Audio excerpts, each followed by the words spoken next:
नमस्कार मित्रों। आज हम लोगों के बीच में एक बहुत ही जबरदस्त विषय आ रहा है और वो है यूनिफॉर्म सिविल कोड, समान आचार संहिता। अब इसमें क्या है कि बहुत से ऑब्जेक्शंस आएंगे। ये एक पहले से ही माना जा रहा है कि जो अपने यहाँ की एक बहुत जबरदस्त माइनॉरिटी है, मुस्लिम वर्ग, वो इसमें बहुत ज्यादा इसका विरोध करेगा, क्योंकि वो ये चाहते हैं कि वो जो चाहें वो करें और अपने मतलब के हिसाब से करें। इंडिया में दो तरह के कोड चलते हैं, दो तरह की संहिताएं चलती हैं। एक है अपना सिविल कोड और दूसरा है इंडियन पीनल कोड। वो इंडियन पीनल कोड को मान रहे हैं, पर साथ ही साथ हमारा सिविल कोड ना मान सॉरी सिविल कोड नहीं मानेंगे। वहां पर उनको अपना जो शरिया के कानून है वो लागू करने हैं। तो अगर उनको शरिया ही लागू करनी है तो फिर पूरा क्यों नहीं लागू कर रहे हो? इंडियन पीनल कोड को भी हटा दो, उसको भी ना मानो और वहां पर शरिया लगाओ। अगर कोई चोरी करे उसके हाथ काटो, और अगर कोई और क्राइम करे तो जैसे सीरिया वगैरह में गर्दन काटते हो उस तरह गर्दन काटो। पर वो नहीं, वो उनको एक भय का माहौल बनाना है। अपने लिए इंडियन पीनल कोड मानेंगे क्योंकि उसमें सजाएं कम है और शरिया लॉ के हिसाब से सजाएं बहुत जबरदस्त है। वहां तो बिगैर काटे कूटे कोई बात माननी ही नहीं है। और अब मैटर आ रहा है यूनिफॉर्म सिविल कोड का। तो यूनिफॉर्म सिविल कोड में दिक्कत क्या आएगी? यूनिफॉर्म सिविल कोड में दिक्कत यह आएगी कि जो आर्टिकल 44 है कॉन्स्टिट्यूशन का, जो सुप्रीम कोर्ट खुद कह चुका है कि ये ऐसा लग रहा है जैसे कि एक डेड लेटर हो, मतलब उसको आप लागू नहीं कर रहे हैं। आर्टिकल 44 में कहा गया था कि यूनिफॉर्म सिविल कोड के लिए धीमे धीमे काम किया जाएगा और इसको लागू किया जाएगा। पर देश आजाद हुए 75 वर्ष हो गए हैं, पर अभी तक यूनिफॉर्म सिविल कोड पर कोई काम नहीं हुआ है। अब उसमें उत्तराखंड गवर्नमेंट ने एक पहल की। उसमें जस्टिस रंजना रंजना देसाई जी की एक कमेटी बनाई गई, उसकी रिपोर्ट आ रही है और वो उत्तराखंड उसको एट द मोस्ट जुलाई के फर्स्ट वीक में उसको लागू भी कर देगा। और इसी तरह अपनी जो इंडियन गवर्नमेंट है वो भी उसको पूरे ऑल ओवर इंडिया लागू करेगी और ये एक बहुत अच्छी चीज है। इसको तुरंत लागू हो जाना चाहिए। इसको तुरंत इसलिए लागू हो जाना चाहिए क्योंकि ये एक ही देश है, हम एक ही तरह का यहाँ हवा पानी ले रहे हैं, पर हम हर जगह अलग अलग चला रहे हैं। जितनी और माइनॉरिटीज हैं उनको कोई दिक्कत नहीं है। केवल इसमें दिक्कत आ रही है, वो आ रही है मुस्लिम वर्ग को। और मुस्लिम्स को भी इसमें कोई दिक्कत नहीं है। मुस्लिम का जो एक कंट्रोलिंग, एक उनके यहाँ एक कंट्रोलिंग अथॉरिटी है, जैसे जितने ये अपने देवबंद बरेलवी और ये जितने भी उनके यहाँ के या आप जितने भी मदरसा चलाने वाले लोग हैं, जो कि हर समय हर जगह पर कुरान और हदीस की बातें करते हैं। अब उसमें भी उनका बड़ा अच्छा एक हिसाब किताब है कि कुरान में जो कुछ दिया हुआ है उसको बदले कैसे, उसमें दायमा कैसे करें, तो उसके लिए वो हदीस आगे ले आएंगे। तो जो एक 5% वर्ग है मुस्लिम्स में, जो कि बाकी के 95% मुस्लिम्स को कंट्रोल करता है, उनको सांस नहीं लेने देता है। नहीं, आप यहाँ पर हिजाब पहनेंगे, यहाँ आप बुर्का पहनेंगी, यहाँ पर मतलब उनका सबसे ज्यादा जो अत्याचार है वो महिलाओं के प्रति है। एक एक आदमी चार चार शादियां करेगा और हलाला और तलाक और ये सब। तो अब यूनिफॉर्म सिविल कोड आने से क्या होगा कि ये सब चीजें खत्म हो जाएंगी। तो जो चार्म है हिंदुओं को भी, वो कन्वर्जन क्यों करते हैं? कुछ तो पैसे के लालच में, कुछ भय से, कुछ अपना जो उनको फायदे नजर आते हैं मुस्लिम धर्म में। हिंदुओं में एक से ज्यादा शादी कर नहीं सकते, मुस्लिम में चार चार का प्रोविजन है।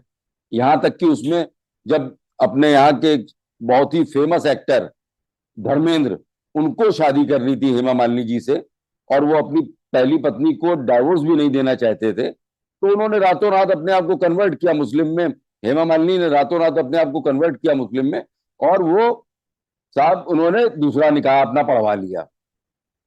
अब ये यूनिफॉर्म सिविल कोड जब आ जाएगा तो इस तरह की गंदगी जो है समाज में वो खत्म हो जाएगी। भाई माइनॉरिटी सिख भी है, माइनॉरिटी जैन भी है, उनको कोई दिक्कत नहीं आ रही है। सबसे ज्यादा दिक्कत इसमें जो अभी संभावित है, और जैसे उनके नेतागण बोलने लग गए हैं, वो ये चाहते हैं कि हम अपने समाज को समय के अनुसार बिल्कुल ना बदलें। अरे भाई, आप क्यों अपने बच्चों को दबाना चाहते हो? क्या मुस्लिम लड़कियां इंटेलिजेंट नहीं है?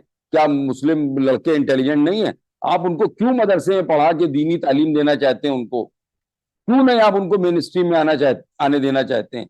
मुझे अभी भी याद है जब हम लोग आईएएस की तैयारी कर रहे थे, तो उस समय एक अमीर सुबहानी साहब थे, उन्होंने पर्शियन ली थी और उन्होंने IAS all over India top किया था। तो जब आज की डेट में इस बार का अगर आप मेरिट लिस्ट पूरा आईएएस में जितने 900 साढ़े 900 लोग सेलेक्ट हुए हैं, उसमें करीब 35 मुस्लिम वर्ग से लोग आए हुए हैं, और ये पहली बार इतना बड़ा फिगर है। तो आप उनको मेन स्ट्रीम में क्यों नहीं आने दे रहे हैं? और मैं उनके माता पिता से ये बात कहना चाहता हूँ कि आप क्यों अपने बच्चों को मदरसे भेज रहे हैं, जब सारे सरकारी स्कूल हैं वहां पर मिड डे मील भी लग रहा है। अभी मुझको एक मदनी साहब का स्टेटमेंट मैंने देखा कि हमारे यहाँ बच्चों को दीनी तालीम दी जाएगी, मैं उनको इंग्लिश तक नहीं पढ़ने दूंगा, मैं उनको खाना दे रहा हूं, मैं उनको कपड़ा दे रहा हूं, मैं उनको किताबें दे रहा हूं। अरे भैया, आपको एहसान नहीं दे रहा, ये गवर्नमेंट का फर्ज है, वो दे रही है।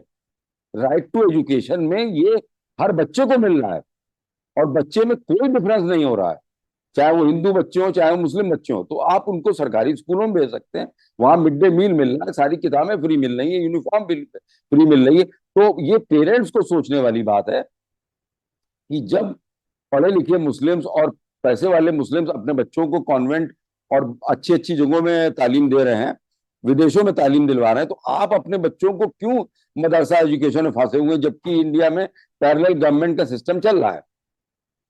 अरे भाई, उनको क्यों आप उनकी इंटेलिजेंस को मार दे रहे हो? क्यों आप उनके पोटेंशियल को मार दे रहे हो? क्यों आप उनके भविष्य को खराब कर दे रहे हो कि बाद में वो एक कट्टरपंथी बिल्कुल मुस्लिम वो मौलवी टाइप बन जाए, और केवल उनका काम क्या रह जाए कि साहब आप नमाज अता कराइए और कुछ ना करिए।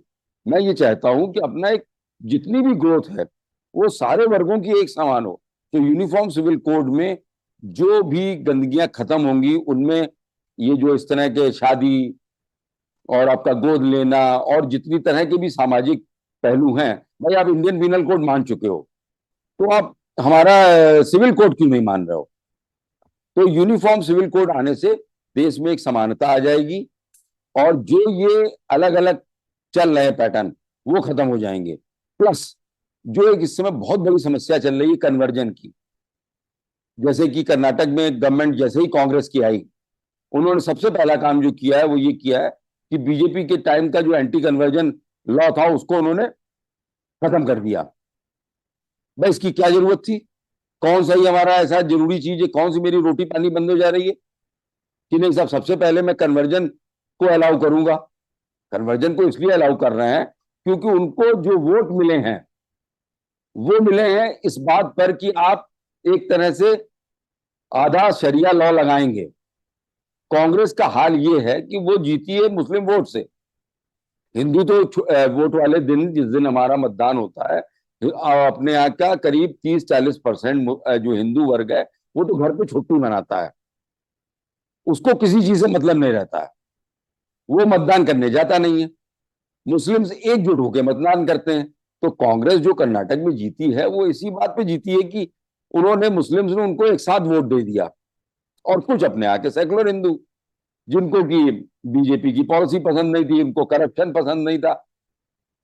अरे भाई, बीजेपी में थोड़ा बहुत करप्शन हो रहा, पर उसको कंपेयर करो ना आप कि ये आके क्या करेंगे, और उस करप्शन पे रोक लगाइए। जब तक आप किसी को रिश्वत देंगे नहीं, वो आपसे रिश्वत का घर से ले लेगा आके।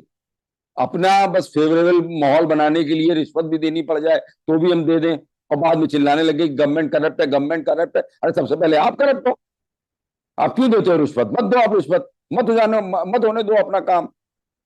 कोर्ट बनी हुई है उनमें जाइए, विजिलेंस बना हुआ है उसमें जाइए, और जो भी अधिकारी आपसे रिश्वत मांग रहा है उसकी आप खटिया खड़ी कर दीजिए। इधर आपने देखा होगा पेपर में आए दिन केसेस आ रहे हैं जहां रिश्वत लेते रंगे हाथ पकड़ रहे हैं। आज बल्कि आज के पेपर में तो एक आईपीएस का है कि वो वीडियो कॉल करके 20 लाख रुपए रिश्वत मांग रहा था बनारस में, और वो फंस गए।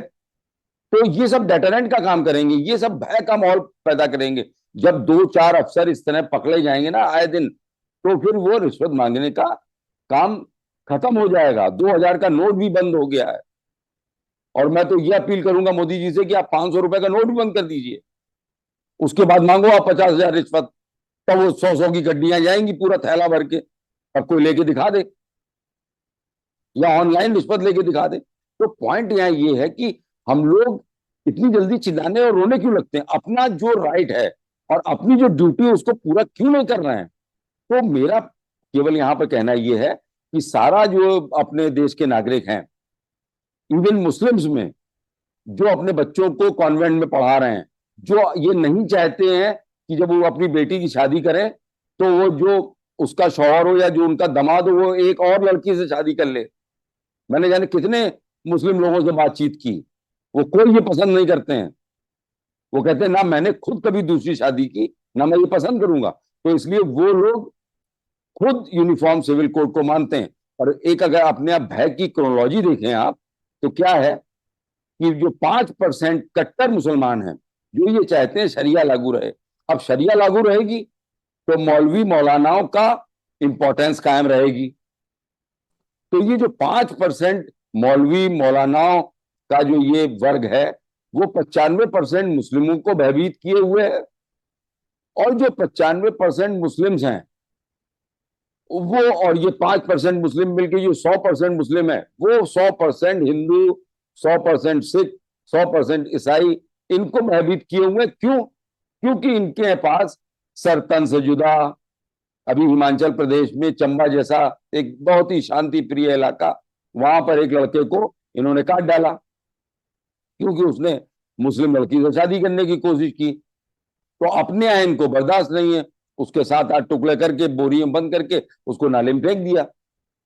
पूरे में साहब भय कायम हो गया। तो पॉइंट यहां पर यह है कि जितना भी पढ़ा लिखा मुस्लिम वर्ग है वो आगे आए और वो ये कहे कि जब हम इंडियन पिनल कोड को मान रहे हैं तो हम क्यों नहीं अपना इसको यूनिफॉर्म सिविल कोड को मानेंगे, जिससे देश में एक समानता आ जाए। और जो ये उल्टे सीधे काम होते हैं, ट्रिपल तलाक और आपका जो बहु विवाह और ये सब चीजें हैं, ये सब खत्म हो जाएं। इससे जो मौका परस्त हिंदू हैं उनका भी कन्वर्जन रुकेगा, और जो लालची हिंदू हैं उनका भी कन्वर्जन रुकेगा, और देश में एक अच्छी सी समानता आएगी। अब जो कन्वर्ट हुए हैं वो बाद में रो रहे हैं। भाई जितनी भी हिंदू लड़कियों ने मुस्लिम लड़कों से शादी की है उसमें 50% नौ नौ आंसू रो रही हैं। क्यों? क्योंकि उनका कल्चर ही इस टाइप का नहीं था कि वो दूसरे माहौल, उनका जो माहौल है वहां जाकर वो एडजस्ट हो पाए। तो ये बातें हम लोगों को बहुत मुखर होकर इस समय सोसाइटी में कहनी पड़ेंगी, क्योंकि इसी समय माहौल है जब आप, हम जो अपना देश विकास कर रहा है वो, उसमें अभी जो पार्टिसिपेशन है हिंदुओं का और या बाकी जो जितने नागरिक हैं, देखिए जो सिख हैं वो भी अपने गुरु ग्रंथ साहब को मानते हैं, पर वो जो मानते हैं वो बहुत ही पॉजिटिव तरह से मानते हैं। और मैं ये कह रहा हूं पूरा देश अपने जो सिख भाई लोग हैं उनका एहसानमंद है, क्योंकि कोविड काल में जितने भी गुरुद्वारे इंडिया या इंडिया से बाहर सारे देशों में जो सेवा, जो उन्होंने खाने पीने की व्यवस्था जो कोविड पीरियड में की है, मैं आपको बता रहा हूं और कोई वर्ग टक्कर नहीं ले सकता है उस बात की। तो उसके लिए तो पूरे सिख वर्ग का पूरा देश एहसानमंद रहेगा जिंदगी भर। तो इसी तरह से अपना जो मुस्लिम अल्पसंख्यक हैं उनको भी आगे निकल के आना चाहिए और ये कहना चाहिए कि साहब हम भी पॉजिटिव साइड में अपना जो धर्म की बातें हैं उनको निकालेंगे, और जो कुरान में और जो हदीसों में अच्छी चीजें दी गई हैं जिन जो सोसाइटी के फेवर की हैं उनको लेके आइए। तो ये क्या है ये आप अपने ही यहाँ की पुत्रियों के लिए खाई खोदने का काम करते हैं कि नहीं साहब मैं बहुविवाह को रखना चाहूंगा, एक मुस्लिम 4 शादियां जरूर करे। भाई क्यों करे? ये कोई रेगिस्तान थोड़ी है और आप कोई युद्ध थोड़ी हो रहे हैं जिसमें लोग मारे जा रहे हैं और आपको ज्यादा से ज्यादा बच्चों की जरूरत है। अच्छा लगता है कि जब एक हिंदू लड़का अपनी गाड़ी लेके पहुंचता है और आपका लड़का उसमें हवा भर रहा है, 10-10 12-12 बच्चे आप पैदा कर रहे हो, क्या देश में क्षमता है या देश में डिमांड है बच्चों की? भाई साहब डिमांड से ज्यादा सप्लाई है, इसीलिए वैल्यू गिरती चली जा रही है। आज एक एग्जाम होता है और उसमें सीटें होती हैं ज्यादा से ज्यादा 18,000 और उसमें बच्चे बैठ रहे हैं 28 लाख। ये क्या हो रहा है अपने देश में? आज बेरोजगारी की मार डबल होती चली जा रही है। जितनी भी हिंदू, सिख और जैन, ईसाई लड़कियां हैं, सब जॉब के लिए आ रही हैं। कांग्रेस की सरकारें थी तब रोजगार देने का लोड आधा था, क्योंकि तब महिलाएं इतनी रोजगार के लिए आगे नहीं निकलती थी। आज लड़कियां लड़के दोनों रोजगार के लिए निकल रहे हैं, तो कहां से सरकार सबको रोजगार दे दे? और उधर पैदावार भी जबरदस्त हो रही है।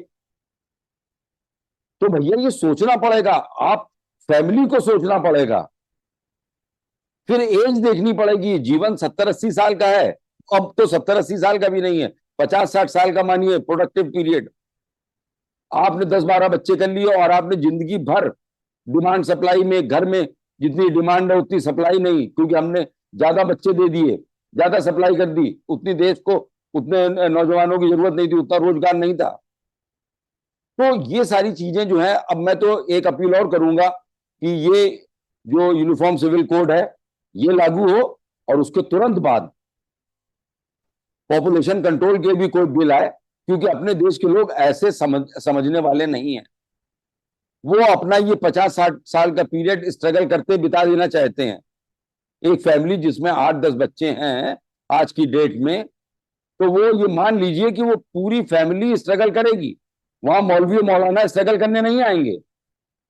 ये आपको सोचना है, और आप ही अपने वर्ग के पढ़े लिखे और पैसे वाले लोगों की तरफ देखिए। उनके आपको 2 से ज्यादा बच्चे नजर नहीं आएंगे। मेरे जितने फ्रेंड्स हैं मुस्लिम, सब पढ़े लिखे हैं, सब अच्छी अच्छी जगह काम कर रहे हैं, उनके 2 से ज्यादा बच्चे नहीं हैं। जिनकी 2 लड़कियां भी हैं, उन्होंने भी तीसरे की हिम्मत नहीं की कि मैं फिर ट्राई मारूं, लड़का हो जाए। और आज वो जिस अमेरिका से आप लोग नफरत करते हैं, उस अमेरिका में भेजना चाहते हैं अपने बच्चों को, क्योंकि उनको इंडिया का माहौल अच्छा नहीं लगता है।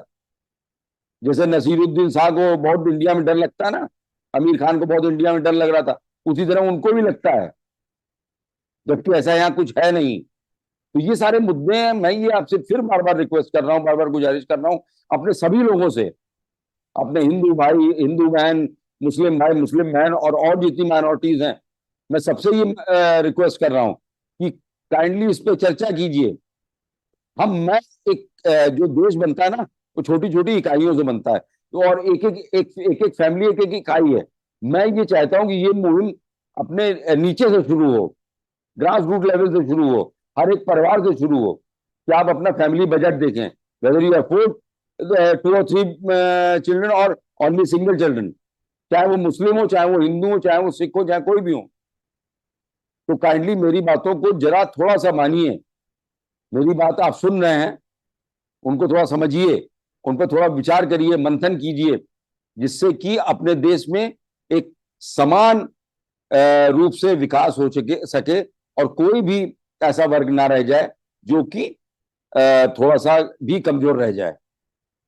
इसी में आपको एक, मैं अभी सुधांशु त्रिवेदी जी के मुझे बहुत अच्छी बात लगी। ये सोचिए क्या इमेज बन रही है।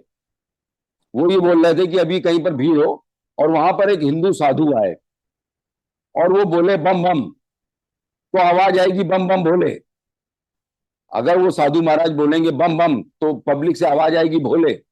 और वहीं पर अगर एक मौलवी टाइप आदमी आ जाए और वो ये बोले बम बम, वहां भीड़ इस तरह भागेगी जिसकी हद नहीं है। तो आप सोच लीजिए खुद, मैं मुस्लिम भाइयों से ही कहना चाहता हूं कि आप खुद सोचिए कि आपकी क्या इमेज हो गई है। और उस इमेज की ही वजह से आज आप अमेरिका जैसे देश जाते हैं ना, तो वहां पर पूरी नंगा झाड़ी होती है। ये कोई इज्जत का काम नहीं है। ओसामा बिन लादेन साहब वर्ल्ड ट्रेड सेंटर गिरा गए, तो कोई बहुत बड़ा बेनिफिट नहीं मिला मुस्लिम वर्ग को उससे। उससे उनकी बेइज्जती हो रही है, डेली बेइज्जती हो रही है। इवन शाहरुख खान जब यूएसए गए थे, तो उनके भी पूरे कपड़े उतार दिए गए थे, क्योंकि वो एक इंडियन नागरिक हैं। इसलिए वो बेइज्जती हमको भी महसूस हुई थी। इसलिए मैं आपसे फिर रिक्वेस्ट कर रहा हूं कि ये जो भारत सरकार यूनिफॉर्म सिविल कोड लाने जा रही है, इसका मुस्लिम भाई भी पूरा स्वागत करें, हिंदू भाई भी पूरा स्वागत करें, और अपने यहाँ की बाकी जो माइनॉरिटी है वो मुझे पूरा भरोसा स्वागत करेंगी। धन्यवाद।